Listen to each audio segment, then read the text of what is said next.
شہباز گل کی درخواست ضمانت پر سماعت۔ ملزم کے وکیل سلمان صفدر کے درخواست ضمانت کے حق میں دلائل۔ وکیل نے کہا کہ پورا کیس ایک تقریر کے ارد گرد گھومتا ہے۔ چیف جسٹس اطہر مناللہ نے استفسار کیا کہ کیا یہ ساری باتیں شہباز گل نے کہی تھیں؟ کیا ان تمام باتوں کا کوئی جواز پیش کیا جا سکتا ہے؟ آرمڈ فورسز اتنی کمزور نہیں کہ کسی کے غیر ذمہ دارانہ بیان سے ان پر اثر ہو، لیکن شہباز گل کے بیان کا کسی طور جواز پیش نہیں کیا جا سکتا۔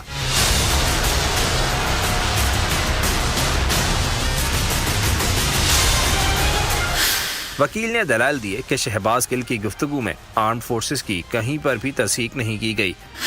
گفتگو کے مخصوص حصے بدنیتی سے منتخب کیے گئے۔ گفتگو سے نون لیگ لیڈرشپ کے نام نکال دیے گئے۔ اگر یہ نام لکھے جاتے تو واضح ہو جاتا کہ ان کا الزام فوج نہیں نون لیگ پر تھا۔ چیف جسٹس نے پوچھا کہ کیا ایسے شواہد سامنے آئے ہیں کہ شہباز گل نے کسی افسر سے رابطہ کر کے اکسایا ہو؟ کارروائی ضرور کریں مگر ٹھوس شواہد تو سامنے لائیں۔ بغاوت کا کیس تو یہ عدالت مانتی ہی نہیں۔